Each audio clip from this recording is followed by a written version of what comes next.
What's up, you guys? Today I saw a really cool case of. आजा भाई. Okay, so today I saw a real interesting case in medicine. So अभी मेरी medicine की posting चल रही है. Right now I am posted in medicine. जान के क्या ही करोगे, जो कि 2 महीने की पोस्टिंग है. अभी 20 दिन निकल गए हैं. आज मैंने CVS का केस देखा, which was very interesting. Case of aortic stenosis. Aortic stenosis. Now, what it is, let me tell you. Allow me to tell you what it is, okay? Please. अब मैं तुम्हें बताती हूँ, ठीक है. अब ये होता है हमारे पास, ये इंसान होता है,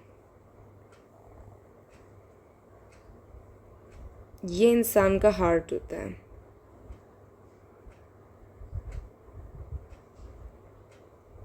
वाह,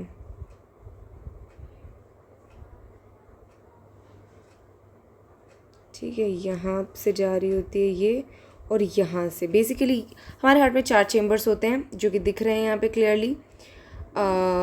एट्रिया, 2 एट्रिया, 2 वेंट्रिकल, और लेफ्ट वेंट्रिकल से जो ब्रांच आर्टरी की निकल रही होती है उसे बोलते हैं आर्च ऑफ एओर्टा. उल्टा बना रही हूँ ये भी मैं, ऐसे जाती है ये, ठीक है. आर्च ऑफ एओर्टा होती है, ये सप्लाई करती है हमारी बॉडी को खून. तो यहाँ से एक जा रही है ब्रेकियोसेफेलिक, जिसके एक सब क्लेवियन है, फिर फर्दर ब्रेकियल जो हाथ में सप्लाई करेगी, फिर एक ब्रेन में जाएगी, फिर एक इधर जाएगी, एक इधर जाएगी, नीचे जाएगी. तो इस तरीके से ये पूरी बॉडी में सप्लाई करती है. Now this arch of iota, इसके यहाँ पे होता है एक वॉल्व जिसे बोलते हैं आयोटिक वॉल्व ऑब्वियसली. उसकी हो जाती है stenosis. Now what is stenosis? God damn it.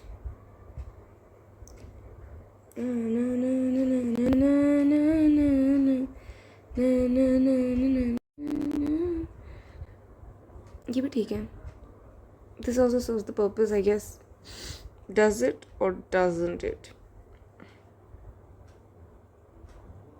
Aortic stenosis, iota के वॉल्व की स्टेनोसिस होगी. स्टेनोसिस की कैल्सिफिक चेंजेस हो गए. बेसिकली ये जैसे मूव करता है, अब ये मूव नहीं कर पा रहा है. तो इसकी वजह से क्या होगा? इसकी वजह से ये होगा कि यहाँ जो हमारा हार्ट है, यहाँ से लेफ़्ट वेंट्रिकल से पंप करके ब्लड जाना चाहिए पूरी बॉडी में, लेकिन यहाँ पे ये वॉल्व्स हैं, ये ओपन ही नहीं कर पा रहे हैं सही से, क्लोज ही नहीं कर पा रहे हैं. तो यहाँ पे इधर ब्लड जा ही नहीं पाएगा सही से.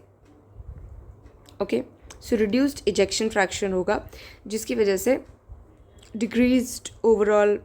सो इनिशियली क्या होगा? इनिशियली माइल्ड केसेस में यहाँ पे लेफ्ट वेंट्रिकल हाइपरट्रोफी होगी, कंसेंट्रिक टाइप, जिससे कि कार्डिक आउटपुट जो होगा वो मैनेज हो जाएगा. लेकिन सिवियर केसेस में जब बहुत ज़्यादा आयोटिक स्टेनोसिस हो जाएगी पूरी, तब यहाँ पे लेफ्ट वेंट्रिकल फेलियर हो जाएगा. ठीक है. नाउ क्लिनिकली जो चीज़ मैंने देखी, इसमें और भी थ्योरी है जो देखते हैं बाद में. इसमें क्लिनिकली जो मैंने देखा यहाँ पे, सो यहाँ पे ये इंसान होता है, यहाँ पे. वाओ, एनीवन वुड से कि तू एनाटमी पढ़ के आ चुकी है.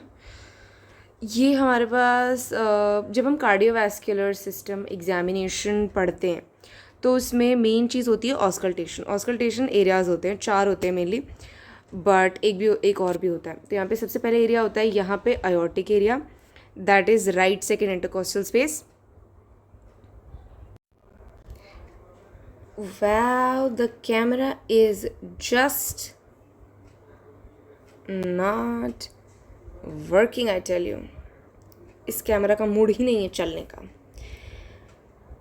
उसके बाद ये फर्स्ट एरिया होगा जो आयोटिक एरिया होता है. सेकेंड एरिया यहाँ पे लेफ्ट साइड होता है पल्मिनरी एरिया. दूसरा यहाँ पे माइट्रल एरिया होता है एपेक्स बीट पे. Then there is tricuspid area over here, और अर्ब्स भी होता है थर्ड इंटरकोस्टल स्पेस पे, उसे छोड़ देंगे. तो जो ये आयोटिक स्टेनोसिस की मरमर होती है, मरमर CVS में एकदम जो वाव चीज़ होती है, जो इंटरेस्टिंग लगती है और टिपिकल फाइंडिंग मिलती है हमें, जो हम सुन सकते हैं, क्लिनिकल फीचर मिलता है, दैट इज़ मर्मर्स, जो सीवीएस में जिसके लिए हम तड़प रहे होते हैं। आयोटिक स्टेनोसिस की मर्मर होती है mid systolic murmur, also ejection fraction भी, इजेक्शन मर्मर भी बोल सकते हैं इसे। ये कहाँ मिलेगी? इस एरिया में मिलेगी, आयोटिक एरिया में, राइट सेकेंड इंटरकॉस्टल स्पेस में मिलेगी हमें। Now it is radiated to the carotid, यहाँ पे भी मिलती है ये। तो जब अब इसे पाल्पेट करने का तरीका, बेसिकली मर्मर को सुनने का तरीका क्या होता है एग्जैक्टली तो पेशेंट होता है तुम्हारे पास पहले, तो हमें उसकी कैरोटिड और मर्मर साथ में सुननी होती है। तो जैसे ये पेशेंट है, यहाँ पे कैरोटिड होगी उसकी, और यहाँ पे राइट सेकेंड इंटरकॉस्टल स्पेस आ रहा है, ठीक है, जहाँ पे हमें ऑस्कल्टेट करना है, यहाँ पे ऑस्कल्टेट करना है, और ये कैरोटिड है जहाँ पे हमें पाल्पेट करना है। दोनों चीज़ें साथ में करनी है। कैरोटिड पे जो पीक आती है that is because of the S1। तो कैरोटिड पे जो पीक मिल रही है और उसी टाइम पे हमें जो ऑस्कल्टेशन पे साउंड आएगी दैट इज़ S1। अब उससे हम अंदाज़ा लगा सकते हैं कि अब ये पीक आई है, मतलब ये S1 है। अब S1 के बाद हमें कोई साउंड सुनाई दे रही है,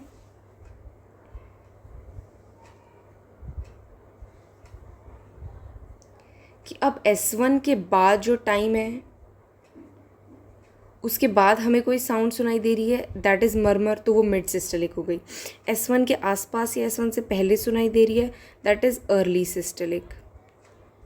और S2 के आसपास सुनाई दे रही है, दैट इज़ लेट सिस्टलिक। और S2 के भी बाद सुनाई दे रही है तो फिर वो डायस्टोलिक हो गई, ये आती हैं सिस्टलिक। तो सुनने का तरीका यही होता है कि कैरोटिड को पाल्पेट करते हैं हम और S1 को कोरिलेट करके फिर उस मर्मर को देखते हैं, महसूस करते हैं, डिस्टिंग्विश करते हैं and all. So this is what I learn, this is what we saw. तो हमने जो पेशेंट देखा उसमें ये मर्मर तो थी ही, there was also carotid what do call it, thrill, जो प्रॉपरली पाल्पेट हो पा रही थी। Thrill is basically palpable murmur, ये हो रही थी। उसके अलावा उस पेशेंट में क्लबिंग थी। ये फाइंडिंग्स हमें मिली हैं एएस के पेशेंट में।